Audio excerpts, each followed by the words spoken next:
அனைவருக்கும் வணக்கம். இப்போ நீங்க பார்த்துட்டு இருக்கிற இந்த வீடியோ ஒரு சாதாரண செய்தி கிடையாது. இது ஒரு சாம்ராஜ்யத்தோட முடிவா இல்ல ஒரு புது உலக போரோட ஆரம்பமா அப்படிங்கிற ஒரு $1 மில்லியன் கேள்விதான். மத்திய கிழக்கு நாடுகள்ல இப்போ ஒரு மரண அமைதி நிலவுது. ஏன்னா பல வருஷமா ஈரானை ஆட்டி படைச்ச அலி கமேனி இப்போ இல்ல. இப்போ அந்த இடத்துக்கு அவரோட மகன் மொஸ்தபா கமேனி தான் வந்திருக்கிறாரு. ஆனா என்னன்னா அவர் அந்த சீட்ல உட்கார்ந்த அடுத்த நிமிஷமே இஸ்ரேல் மைக் பிடிச்சு, டே மொஸ்தபா, அடுத்த டார்கெட் நீதான், உன்னையும் நாங்க விட மாட்டோம்னு ஓப்பனா மிரட்டல் விட்டுருக்காங்க. ஒரு நாட்டோட சுப்ரீம் லீடரை இன்னொரு நாடு இப்படி பகிரங்கமா மிரட்டுறது உலக வரலாற்றிலேயே ரொம்ப அபூர்வமான, அதே சமயம் ஆபத்தான விஷயமும் கூட. இஸ்ரேலோட இந்த துணிச்சலுக்கு பின்னாடி யார் இருக்கா? மொசாட் உண்மையிலேயே மொஸ்தபாவை தூக்க ஸ்கெட்ச் போட்டாங்களா? வாங்க ஆழமா உள்ள போய் அலசலாம். மக்களே, இஸ்ரேல் ராணுவத்தோட செய்தி தொடர்பாளர் எஃபி டெஃப்ரின் அப்படின்றவரு இன்னைக்கு பேசின ஒவ்வொரு வார்த்தையும் நெருப்பு மாதிரி இருந்துச்சு. அவர் என்ன சொல்றாருன்னா, இந்த மொஸ்தபா கமேனி எங்க இருக்காரு, என்ன பண்றாருன்னு எங்களுக்கு தெரியாது.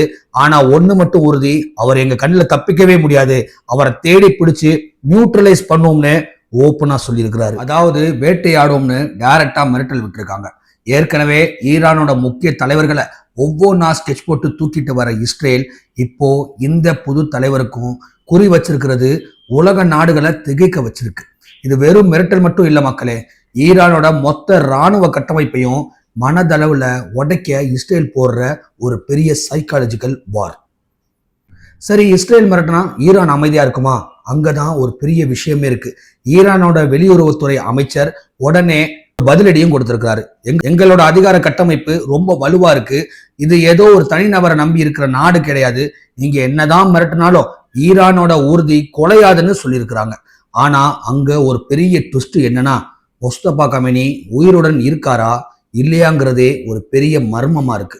அவர் ஏற்கனவே காயம் அடைஞ்சிட்டாரு, தலைமறைவா இருக்காருன்னு பல வதந்திகள் ஓடிக்கிட்டு இருக்கு. ஒரு பக்கம் தந்தையை இழந்துட்டு அடுத்த பொறுப்பை ஏத்துக்கிட்ட மகனுக்கு இப்படி ஒரு மிரட்டல் வந்திருக்கிறது ஈரான் மக்களுக்குள்ள ஒரு பெரிய நடுக்கத்தையே ஏற்படுத்திருக்கு. நிஜமாவே ஈரான் இப்போ ஒரு இக்கட்டான சூழல்ல தான் இருக்கு. இப்போ நீங்க கேட்கலாம், KMT அங்க அவங்க அடிச்சுக்கிட்டா நமக்கு என்னன்னு? அங்க ஒரு குண்டு வெடிச்சா இங்க நம்ம வீட்டு அடுப்பு எரியாது. February 28 இருந்து ஆரம்பிச்ச ஆபரேஷன் லயன்ஸ் ரோர் மூலமா ஈரானோட பல முக்கியமான ஏவுகணை தளங்களை இஸ்ரேல் தரமட்டமாக்கிட்டு வருது. இதுல அமெரிக்காவோட சப்போர்ட் ரொம்ப அதிகம்.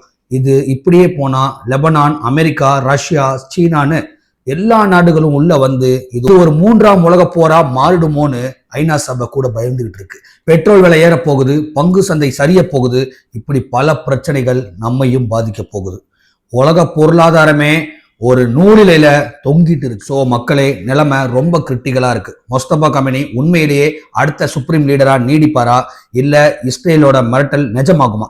2026 நாம ஒரு மிகப்பெரிய மாற்றத்தை பார்க்க போறோங்கிறது மட்டும் உறுதி. நீங்க என்ன நினைக்கிறீங்க? இஸ்ரேல் பண்றது சரியா, இல்ல ஈரான் தன்னை தற்காத்துக்க போராடுறது நியாயமா? உங்களோட கருத்துக்களை கமெண்ட்ல தட்டி விடுங்க. ஈரான் தப்பிக்குமா இல்ல இஸ்ரேல் ஜெயிக்குமா? தொடர்ந்து இது போன்ற அதிரடி உலக அரசியல் தகவல்களுக்கு நம்ம பிரைம் இந்தியா டிவியோட இணைஞ்சிருங்க. நான் உங்கள் செய்தியாளர் KMT.